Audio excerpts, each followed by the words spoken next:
एवं बैठक सूचना सादर अवगत कराना है कि विभिन्न महत्वपूर्ण सामाजिक विषयों, सामाजिक एकता एवं आगामी कार्यक्रमों की रूपरेखा हेतु आप सभी से विचार विमर्श एवं सुझाव हेतु साहू समाज की महत्वपूर्ण आम सभा का आयोजन साहू समाज समिति के तत्वाधान में किया जा रहा है, जिसमें आप सभी जिम्मेदार जागरूक बंधुओं की उपस्थिति अनिवार्य है। कृपया बैठक में पधार कर अपने महत्वपूर्ण सुझाव प्रदान किए करें एवं सामाजिक एकता दिखाने का कार्य भी किया गया।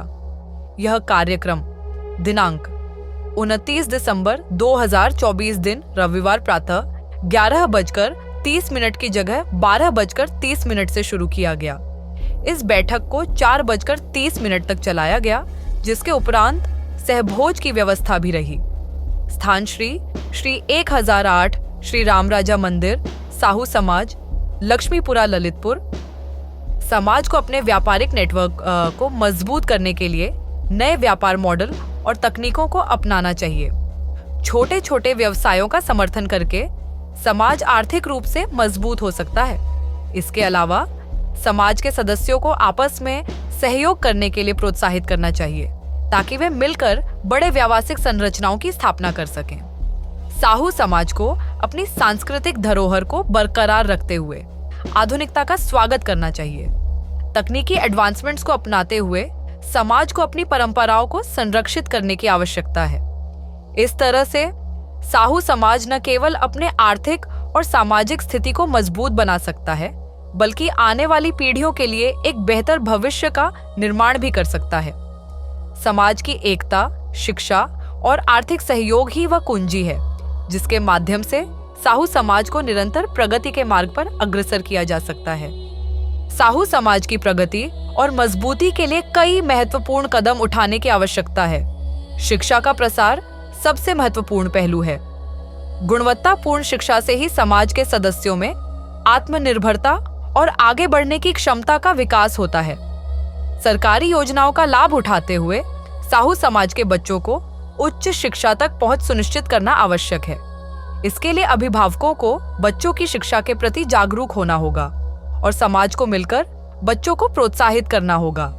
स्कूलों और कॉलेजों में छात्रवृत्ति और कोचिंग क्लासेस की व्यवस्था से भी मदद मिल सकती है। पिछले कुछ वर्षों में कई संस्थाएं साहू समाज के बच्चों की शिक्षा में योगदान दे रही हैं, परंतु और अधिक प्रयासों की जरूरत है। आर्थिक रूप से सशक्तिकरण भी एक महत्वपूर्ण पहलू है। कौशल विकास प्रशिक्षण कार्यक्रमों के माध्यम से रोजगार के अवसरों को बढ़ाया जा सकता है। आजकल बाजार की मांग के अनुसार कौशल सीखना बहुत जरूरी है। इसके लिए सरकार द्वारा चलाई जा रही योजनाओं और स्वरोजगार के विकल्पों के बारे में जागरूकता फैलानी होगी। साहू समाज के उद्यमियों को वित्तीय सहायता और मार्गदर्शन उपलब्ध कराना भी आवश्यक है। इससे न केवल रोजगार के अवसर पैदा होंगे, बल्कि समाज का आर्थिक स्तर भी ऊंचा उठेगा। हाल के वर्षों में छोटे उद्यमों को बढ़ावा देने के लिए सरकार कई योजनाएं चला रही है, जिनका लाभ साहू समाज के लोग उठा सकते हैं। सामाजिक एकता और सद्भाव भी महत्वपूर्ण है। समाज के भीतर जातिवाद और भेदभाव को खत्म करने के लिए जागरूकता अभियान चलाए जाने चाहिए। समाज के सभी सदस्यों को समान अधिकार और अवसर मिलने चाहिए। एकता और सामूहिक प्रयास से ही समाज की प्रगति संभव है। सामाजिक कुरीतियों जैसे कि बाल विवाह और दहेज प्रथा का विरोध करना भी बहुत जरूरी है। हाल के वर्षों में सामाजिक जागरूकता में वृद्धि हुई है, परंतु अभी भी इस दिशा में और अधिक प्रयास करने की आवश्यकता है। अंत में साहू समाज को मजबूत और प्रगतिशील बनाने के लिए समाज को मिलकर काम करना होगा। शिक्षा, आर्थिक सशक्तिकरण और सामाजिक एकता पर ध्यान केंद्रित करके समाज अपनी प्रगति का मार्ग प्रशस्त कर सकता है।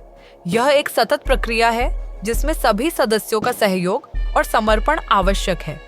केवल संयुक्त प्रयासों से ही साहू समाज अपनी पूरी क्षमता को प्राप्त कर सकता है और एक समृद्ध और उन्नत भविष्य का निर्माण कर सकता है। किसी भी समिति या ट्रस्ट और समाज में आपसी विवाद निश्चित रूप से समाज को नुकसान पहुंचाते हैं। इस समस्या को मिलकर निपटना आवश्यक है। हम विवादों के विभिन्न आयाम, उनके प्रभाव, उनके समाधान के लिए संभावित रास्ते और भविष्य में उनके समाधान की दिशा में गतिविधियों पर चर्चा करेंगे। समाज में समिति और ट्रस्ट ऐसे संगठनों के रूप में कार्य करते हैं जो किसी विशेष उद्देश्य के लिए गठित होते हैं। ये संगठनों का उद्देश्य समाज के कल्याण में योगदान देना होता है। जब इन संगठनों के बीच आपसी विवाद उत्पन्न होते हैं तो इसका प्रभाव समाज पर पड़ता है। इससे न केवल उनकी कार्य प्रणाली प्रभावित होती है, बल्कि समाज में भी असामंजस्य फैल जाता है। इससे लोगों में अविश्वास और तनाव उत्पन्न होता है। आपसी विवादों के विभिन्न कारण होते हैं। यह विवाद व्यक्तिगत लाभ, सिद्धांतों में भिन्नता या किसी खास मुद्दे पर मतभेद के कारण उत्पन्न हो सकते हैं। जैसे जैसे समाज में प्रतिस्पर्धा बढ़ती है, आपसी संबंध कमजोर होते जाते हैं। इसका उदाहरण विभिन्न सामाजिक और धार्मिक संगठनों के बीच होने वाले विवाद हैं। जैसे कि कुछ साल पहले हुए एक धार्मिक ट्रस्ट के विवाद ने पूरे देश में असंतोष पैदा किया था। इससे न केवल अधिक संवेदनशीलता बढ़ी, बल्कि समाज में विभाजन भी हुआ। विवादों के प्रभाव व्यापक होते हैं। इनमें सबसे पहला प्रभाव यह होता है कि सभी संगठनों का ध्यान विवाद सुलझाने पर केंद्रित हो जाता है। इससे समाज के अन्य महत्वपूर्ण मुद्दों की अनदेखी होती है, जैसे शिक्षा, स्वास्थ्य और आर्थिक विकास जैसे मुद्दे पीछे छूट जाते हैं। अगर हम उदाहरण लें तो हाल के वर्षों में हुए कई सामुदायिक विवादों ने विकास कार्यों को बाधित किया। इससे समाज के विकास में रुकावट आई और इसकी दिशा प्रभावित हुई। विवादों का एक और गंभीर प्रभाव यह होता है कि यह समाज में अविश्वास पैदा करता है। जब समाज के विभिन्न वर्गों के बीच विवाद होते हैं तो वे एक दूसरे के प्रति संदेह और शंका रखने लगते हैं। इससे एकजुटता कम होती है और एक तरह का आर्थिक व सामाजिक विभाजन पैदा होता है। उदाहरण के तौर पर, यदि कोई ट्रस्ट किसी विशेष जाति या वर्ग के खिलाफ निर्णय लेता है तो इससे उस वर्ग का ट्रस्ट और संगठन पर से विश्वास उठता है। इससे समाज में तनाव और अविश्वास का वातावरण बनता है। इस समस्या का समाधान करने के लिए सबसे महत्वपूर्ण है सहयोग की भावना का विकास करना। सभी संगठनों को एक साथ आकर आपसी विवादों को सुलझाने की दिशा में प्रयास करना चाहिए। इसके लिए संवाद का माध्यम स्थापित करना आवश्यक है। संगठन के सदस्यों को आपस में बैठकर अपनी समस्याओं को साझा करना चाहिए और उनके समाधान के लिए मिलकर काम करना चाहिए। इसके अलावा समस्या के महत्व को समझाने के लिए संगठनों को एक मंच पर लाना चाहिए, जैसे सामुदायिक बैठकें आयोजित करना, जिससे हर सदस्य अपनी बात रख सके। यह न केवल विवाद को कम करता है, बल्कि समाज में सामंजस्य भी पैदा करता है। अनेक मामलों में जहां संगठन संवाद के माध्यम से अपने मतभेदों को सुलझा पाते हैं, वहां समाज में एकता और समरसता बढ़ती है।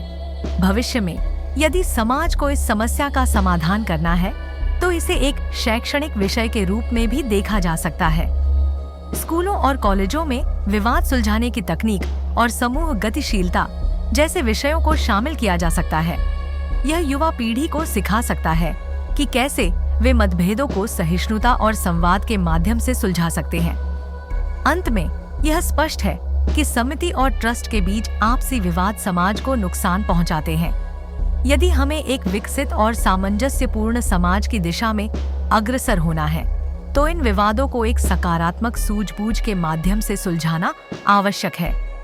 व्यक्तिगत और सामूहिक प्रयास, सहयोग, संवाद और शिक्षा इन समस्याओं को हल करने की दिशा में महत्वपूर्ण भूमिका निभा सकते हैं। यदि समाज इन पहलुओं को समझता है तो निश्चित रूप से एक बेहतर भविष्य की दिशा में बढ़ सकता है।